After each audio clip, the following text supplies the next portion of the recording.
Ah, yes, Space 1999, the show that looked at the swinging 70s space race hangover and decided the appropriate response was, you know what the kids really want? A moon base full of semi attractive people in polyester jumpsuits screaming into the void while the universe laughs at them. Gerry and Anderson basically took the nuclear waste disposal problem of the future, turned it into a planetary scale middle finger, and then spent 2 seasons rubbing everyone's face in the resulting cosmic joke. The premise is deliciously bleak, September 13, 1999, because nothing bad ever happens on a random Tuesday in September.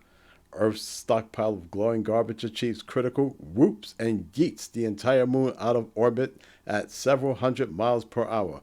Moonbase Alpha and its 311 increasingly traumatized residents are now a flying mausoleum with a fantastic view. No Federation, no warp drive, no boldly going. Just a cold rock tumbling through a universe that clearly has better things to do than notice humanity's existential crisis. And boy, does that universe notice just enough to be rude about it. This is cosmic horror dressed in bell bottoms and bad haircuts. Lovecraft would have loved it, then complained that there weren't enough tentacles. The Alphans kept stumbling into planets and phenomena that don't hate them personally, they just don't care. Which, let's keep it a buck, is way scarier. At least a proper villain has the decency to monologue. Here the cosmos just shrugs and goes, yeah, die horribly, I guess. Whatever. Let's tour 4 episodes, or rather 5, that proved the show wasn't messing around when it decided to stop pretending space was fun and lean into cosmic horror. In A Force of Life, a glowing blue beach ball from space invades the base and decides technician Anton Zoref would look better as a walking cryogenic disaster. He starts sucking heat out of everything, people, machinery, coffee machines probably, turning victims into human popsicles mid-scream. It's body horror with an energy vampire twist, except the vampire isn't sexy or brooding. He's just a sad, sweaty man begging you to kill him before the flash freezes the entire medical section. The cosmic punchline? The entity isn't evil, it's hangry. That's it. The universe sent the blue rumor of thermodynamic predation and didn't even leave a note. Trouble spirit. Try walking to plants with brainwave amplifiers because why not? Naturally, this opens a spiritual payphone to something that's already pissed off. A dead, not dead ghost starts haunting hydroponics bay, smashing equipment, appearing in mirrors, and eventually murdering people with poltergeist fury. This episode's big reveal is, aha, alien intelligence. And more, congratulations, you just annoyed a cosmic groundskeeper and now is settling the score.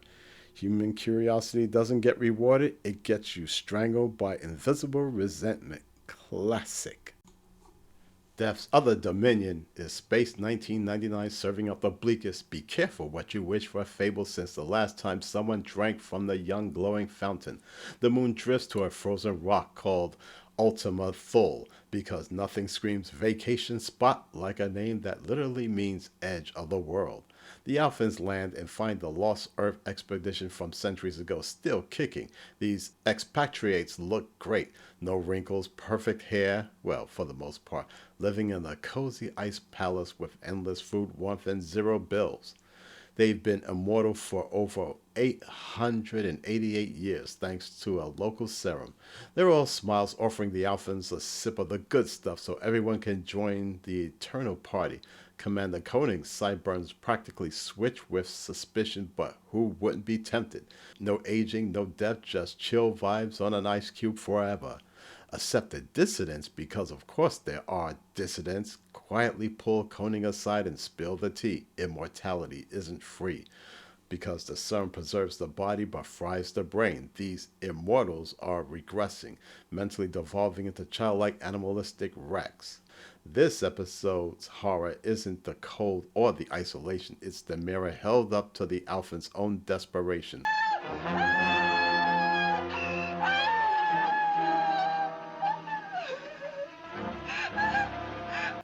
No big explosion, no heroic sacrifice, just a quiet, crushing realization that some prices are too high for people who already lost everything. However, the universe doesn't need to kill you. Immortality isn't a gift, it's the slowest, cruelest punishment. If you want genuine video essays on cult films, retro animation, and forgotten pop culture, subscribe to Pulp Vision. No content farms, no trend chasing, no slop. Earthbound. Although horror icon Christopher Lee appears in this episode, it's not exactly what you may think. An alien delegation shows up offering one lucky alpha a ride to Earth in a status pod. Commissioner Simmons, desperate, sweaty, and very much not a team player, steals the berth. He wakes up early in deep space, still in the pod, alive for the next 75 years. The camera lingers on his muffled screams as the ship drifts away into the black. Its premature burial updated for the interstellar age. Your own government sold you out, the aliens didn't care, and now the vacuum is your forever roommate. The universe didn't even need to lift a finger. It just let human greed do the dirty work and turned off the lights. Mission of the Darians, or as I rather prefer to call it, the Soylent Green episode, because it's Space 1999 doing its best impression, except the protein is mutants and the immortals are blonde, with Joan Collins as Liberal Fabulous. The moon drifts past the massive generational arc broadcasting a distress call, Catastrophe. Thousands dead, rescue party beams over, splits up, classic horror move, and finds a floating dystopia. Lower decks, mute dwarfs and cavemen, survivors who cheerfully vaporize anyone with a birth defect as sacrifices to Newman. Upper decks, 14% ageless elites who've been harvesting organs for the irradiated masses for 900 years. Food ran out centuries ago. Solution turned the mutants into nutrient paste. Eugenics plus cannibalism equals immortality smoothie. Joan Collins as High Priestess Kara sells the pitch. Join us, become the new organ farm, get eternal youth. Koenig politely declines by letting the savages storm the command center. Gene banks smash, elites exposed, and the system collapses. Alphans leave the cannibals to sort their class war out. Cosmic horror twist, no monsters needed, just isolation, scarcity, and one bad accident turning enlightened explorers into organ harvesting vampires who call it preserving the species.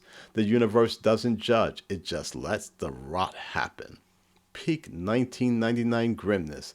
Soylent Daria is people, processed with bureaucratic cheer.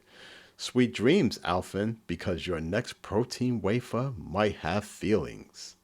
And finally, Dragon's Domain, the one where Space 1999 finally stopped pretending it wasn't trying to give kids nightmares.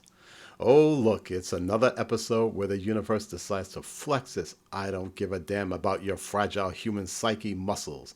But this time it skips the subtle existential dread and goes straight for the jugular with a big tentacle one-eyed barbecue monster. Welcome to Dragon's Domain, the 8th episode of Season 1, or the 23rd if you're counting production order like a pendant. Widely regarded as the moment the show said, F optimism, let's traumatize a generation. The setup is classic 1999 misery. Moonbase Alpha is drifting into the cosmic nowhere. 877 days post-breakup with Earth. That's right, roughly February of 2002 for the calendar obsessors. Italian astronaut Tony Cellini, played by Gianni Garco, chewing scenery like his prosciutto, starts losing it. Hallucinating light sounds like a mortal enemy he can't quite describe without sounding intense. Dr. Helena Russell narrates the whole thing in her calm, I'm a doctor, not a horror host voice, which only makes the impending freakout worse. Cue the flashback, because there's always a flashback in these shows, to June 6, 1996. Nice satanic date placement, writers. Back when the moon still orbited Earth and people wore slightly less tragic uniforms, Tony commanded the Ultra Probe mission to scout a new planet. Everything's peachy until they stumble upon a graveyard of ships, a Sargasso Sea in orbit, derelict vessels from who knows where, floating like cosmic junk mail nobody bothered to collect. They dock with one because of course they do. Curiosity killed the cat, but space curiosity kills the entire crew. Spoiler alert. Inside, nothing. Then the monster appears, a Lovecraftian abomination straight out of a bad acid trip crossed with St. George fanfic. Tentacles, single glowing eye, fiery maw that looks like a malfunctioning oven, and it doesn't negotiate. It grabs crew members, drags them in, digests them in seconds, and then there's the money shot. Regurgitate their desiccated, smoking, charbroiled corpses like a cat hacking up hairballs. Crispy astronauts tumbling out, still steaming. In 1975 family television, on a Sunday, Tony escapes barely, returns to Earth a gibbering wreck, tells his story, and gets branded delusional because a black box shows no monster, just him going berserk. Koenig and Bergman backed him once, which tanked their careers. Helena signed off on the psych ward. Ouch! Now, fast forward, and the moon drifts right into the same graveyard. Tony steals the eagle, boards the derelict probe ship, confronts the dragon. The creature's back bigger and hangrier, and this time it eats him slowly, messily. While Koenig and the cavalry arrive just in time to watch, lasers don't do a damn thing. But a well-placed shot to the eye, turns out the thing has a weak spot after all, like every video game boss. Contra anyone? Koenig avenges Tony, and then they limp home. Roll credits. No lessons learned, no hugs, just another corpse added to the tally. So, why does this episode slap so hard in the cosmic horror department? Well, for starters, part of the plot is resemblant to 1997's Event Horizon. Not to mention there's that vibe from 1979's Alien. It stops messing around with metaphors and delivers the goods raw and unfiltered. The monster isn't a misunderstood energy being or a metaphor for hubris. It's an ancient, incomprehensible predator that treats sentient life like takeout. It doesn't register on senses.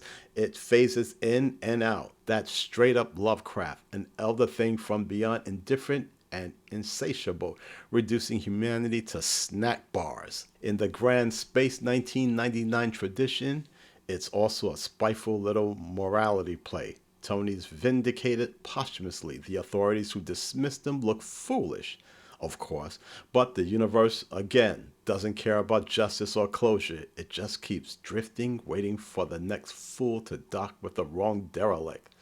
So yeah, Dragon's Domain is peak 1999 cosmic horror. Not stuffed, not subtle, not hopeful, just a big scaly reminder that out there in the black, something's already decided you're on the menu. And it's not even mad about it. It's just peckish. Space 1999 doesn't give you monsters you can shoot. It gives you phenomena that render shooting irrelevant. The Alphans have lasers, eagles, and John Koenig's magnificent sideburns, but none of it matters in the end because the moon keeps drifting and the next horror is always one commercial break away.